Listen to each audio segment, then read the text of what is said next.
Someone says they're fine, you know they're lying. Not because you're good at reading people, because you can feel it. Their anxiety crawls up your spine. Their sadness sits in your chest. Their anger burns in your throat. You're not empathetic, you're a sponge. And here's what nobody tells you. This isn't a personality trait. It's a trauma response. And if you don't understand where it came from, it will destroy you. This is why you absorb other people's emotions, and exactly how to stop. You didn't become hyper-empathetic because you're naturally sensitive. You became this way because reading emotions was survival.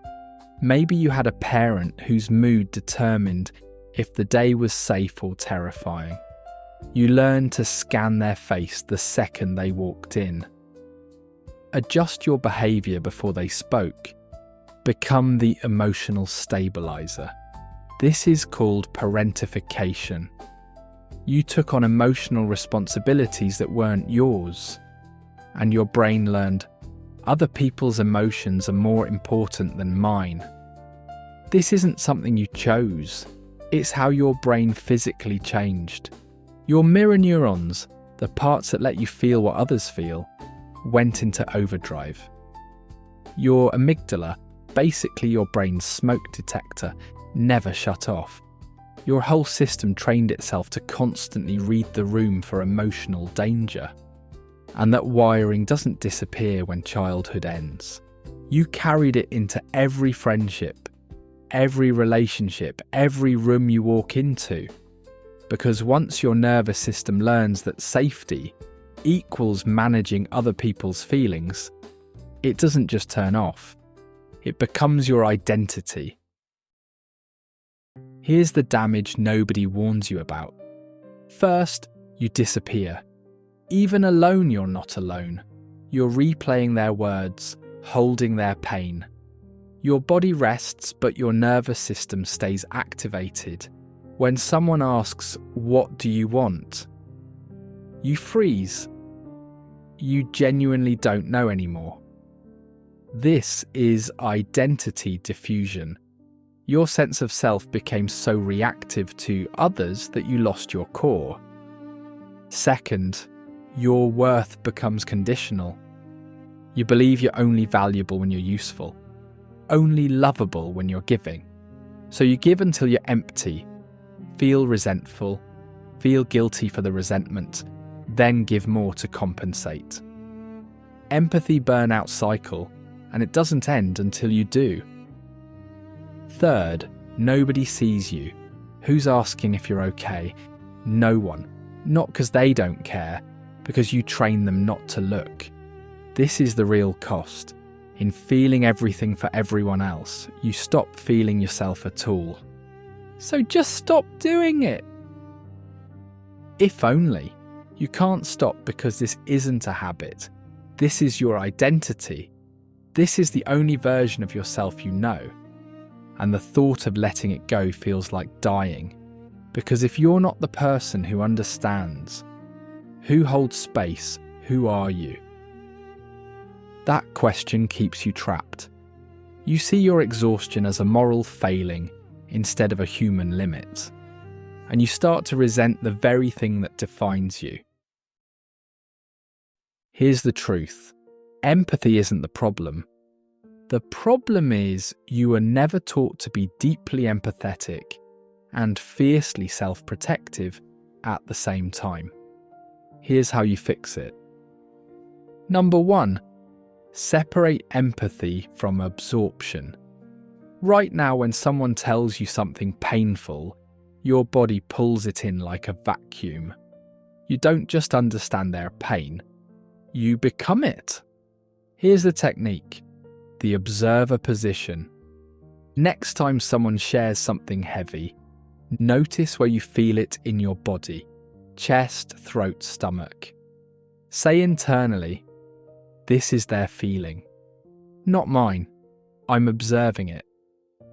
Take one deep breath and imagine a glass wall between you and them. You can see through it, but nothing passes through. Practice this 10 times. Your nervous system will fight it. Do it anyway. Empathy says, I see you're in pain. Absorption says, your pain is now mine. One is connection. The other is self-destruction.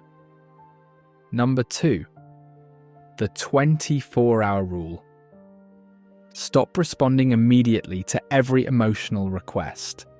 Someone texts you their crisis at 11 p.m. You don't have to fix it now. New rule: unless it's a genuine emergency, hospital, suicide risk, wait 24 hours before responding to heavy emotional requests. This does 2 things. Breaks the compulsive rescue pattern. Lets you check, do I actually have capacity for this? Most people won't even notice the delay. The ones who get angry, they weren't asking for support, they were asking for a servant. Number 3, the boundary script. You need 1 sentence that lets you exit without guilt. Copy this exactly. I care about you, and I don't have capacity for this right now.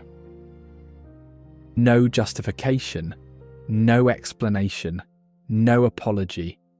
Your nervous system will scream at you. You'll feel selfish, cruel, wrong. That feeling is the old wiring. Sit with it. It won't kill you. What will kill you is abandoning yourself every time someone needs something. Number 4, reclaim your internal experience. Set a timer for 2 minutes 3 times a day. Close your eyes and ask, what do I feel right now? Not what someone else needs from me. What do I want today? What do I need? Write down the first thing that comes up, even if it's I don't know. You're rebuilding the neural pathway between your awareness and your own internal state. This feels stupid at first. Do it anyway. Number 5, let people fail. Stop saving people from their own emotions. Someone's upset because you set a boundary? Let them be upset. Someone's struggling with something they should handle? Let them struggle. You are not responsible for managing other people's emotional experiences. Their feelings are their responsibility. Their healing is their responsibility. Their discomfort when you say no is their responsibility. This is the hardest one, because your entire nervous system was built to prevent other people's discomfort. But their discomfort is not your emergency. You're not too sensitive. You never were. You just had a gift that no one taught you to protect. Your empathy, when it's boundaried, when it's paired with self-respect, isn't just beautiful. It's powerful. But only if you stop bleeding through it. Here's what happens when you do this work. You walk into a room and feel the tension, but you don't become it. You stay present, but you stay you. Real connection doesn't require self-destruction. You can feel everything and still keep yourself. Start with 1 technique, just 1. Practice it for 7 days. You were never broken. You were just never safe enough to be sensitive and whole at the same time. You can be now.